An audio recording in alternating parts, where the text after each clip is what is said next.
मिर्जापुर, ये नाम सुनते ही आपके मन में दो किरदार आए होंगे। पहला तो कालीन भैया, दूसरा मुन्ना भैया। इन दो किरदारों, कट्टों और भौकाल से भी परे एक मिर्जापुर बसता है। वो मिर्जापुर जो भरा पड़ा है प्राकृतिक सुंदरताओं से। आज मैं आपको वो वाला मिर्जापुर दिखाने वाला हूँ।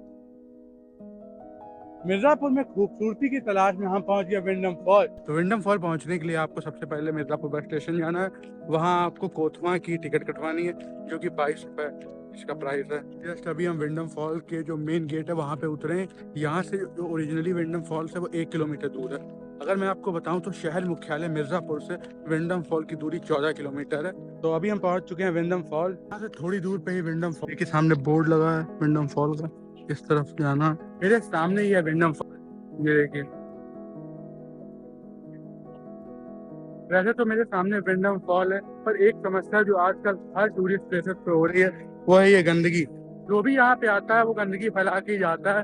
तो मेरी आपसे यही निवेदन है कि अगर आप यहाँ पे आए तो भाई से अपने घर की तरह ट्रीट करें, गंदगी ना फैलाएं। अगर आप अपने घर पे गंदगी फैला रहे हैं तो यहाँ ना फैलाएं, घर पे भले फैलाएं। इस विंडम फॉल का नाम ब्रिटिश ग्लेशियर विंडम के नाम पे पड़ा था, और इसके आगे एक और वाटरफॉल है जिसे खड़ंजा फॉल्स कहते हैं। जब ये विंडम फॉल का पानी आगे जाता है तो छोटे छोटे पत्थर वहाँ पे पड़े हुए हैं, उन पे गिरता है, तब उसे वहाँ पे खड़ंजा फॉल्स कहते हैं। अब जब मैंने ये वाटरफॉल देखा तो मानो मैं कहीं खो सा गया हूँ। थोड़ी देर वहीं पे बैठ के प्रकृति की इस अद्भुत सुंदरता का आनंद लेने लगा, और वहां बैठ के खुद से ही बातें करने लगा। बातों बातों में कब समय इतनी तेजी से बढ़ने लगा मुझे पता ही नहीं चला। वक्त आखिर किसके लिए रुका है? किसी के लिए नहीं। जब तक कि मैं तनिष भाई की वीडियो शूट कर रहा हूँ तब तक कि आप विंडम फॉल्स के मजे लीजिए।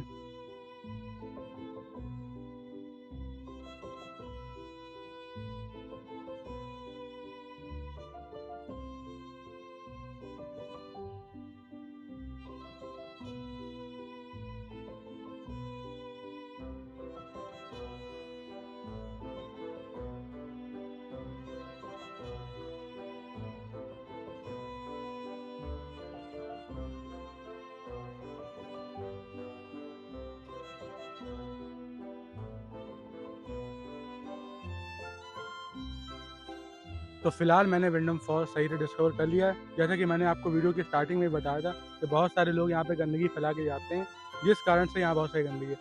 उसके अलावा जब लोकल से मेरा इंटरेक्शन बढ़ा तो उन्होंने बताया कि कुछ यहाँ पे कुछ ऐसे लोग हैं जो यहाँ पे पी के बहुत सारी बदतमीजी करते हैं।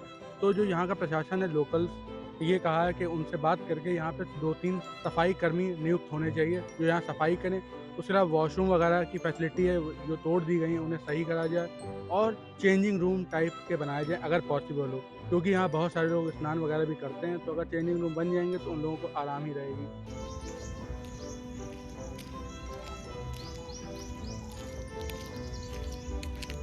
और यहाँ से ऑटो लेके हम निकल पड़ते हैं विंध्याचली देवी के दर्शन करने के लिए, जो कि यहाँ से 8 किलोमीटर दूर है। और जब तक हम विंध्याचल पहुँचते हैं तब तक मैं आपको विंध्याचली देवी के बारे में कुछ बताता चलूँ। वासुदेव भगनी यानी कि वो देवी जो हमारे श्री कृष्ण की बहन है, वही हमारी माता विंध्यवासिनी देवी है।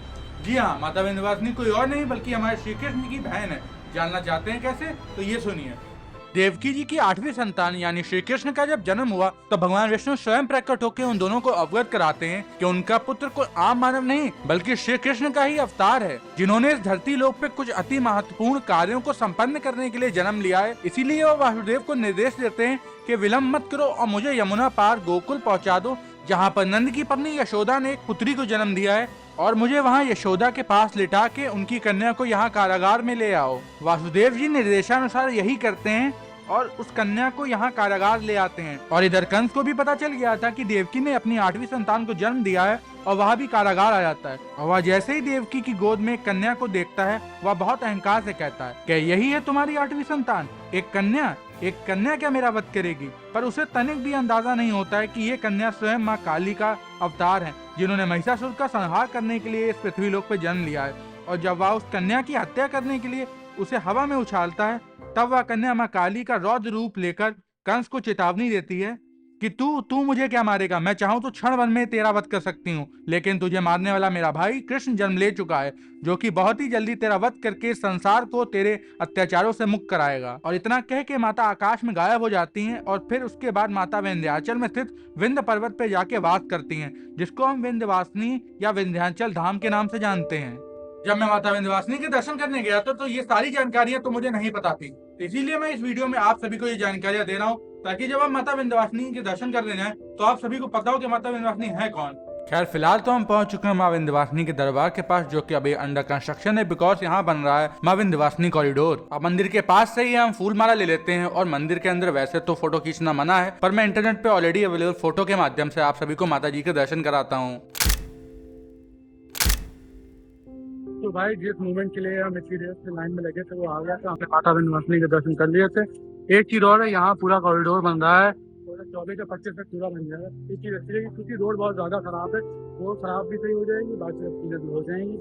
तो माँ विंध्यवासिनी के दर्शन हम लोगों ने कर लिए। इसके बाद हम जाने वाले हैं काली तोड़ माता के यहाँ। कहा जाता है काली तोड़ माता के बाद आपको अष्टभुजा माता का दर्शन करना चाहिए। और इस पूरी यात्रा को त्रिकोण परिक्रमा के नाम से जाना जाता है। और फिर मंदिर के बाहर से ऑटो लेके हम निकल पड़ते हैं कालिकोह माता के दर्शन करने। जैसा कि आप सभी को पता है कि हर मंदिर में फोटो वीडियो बनाना मना है, तो इस मंदिर में भी सेम ऐसा ही था, पर मैं आपको इंटरनेट पे ऑलरेडी अवेलेबल फोटो के माध्यम से माता जी के दर्शन करा देता हूँ।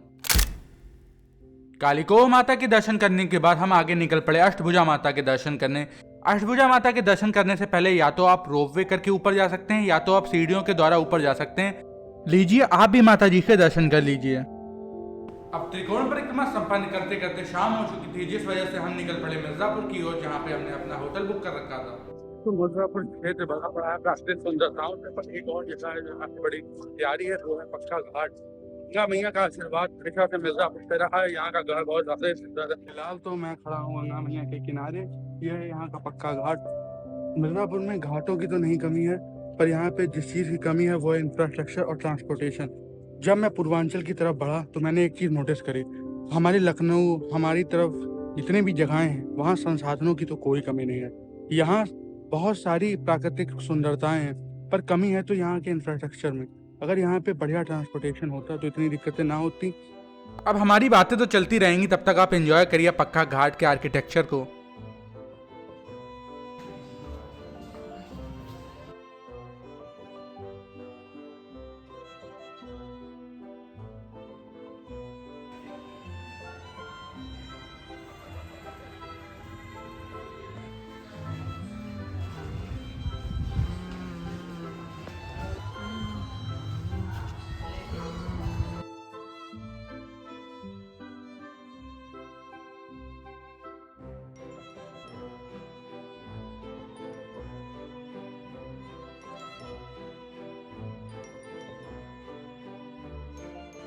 समय का अभाव होने के कारण मैं बहुत जगह विजिट नहीं कर पाया, जैसे कि सोनभद्र, चुनार का किला और पूर्वांचल में बहुत सारी ऐसी जगह हैं जो मैं भी विजिट नहीं कर पा रहा हूँ।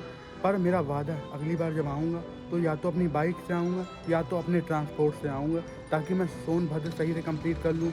यहाँ का चुनार किला और बहुत सारी जगहें जो बच गई थी ट्रांसपोर्टेशन की वजह से, वो अच्छी तरीके से ट्रैवल कर लूँ।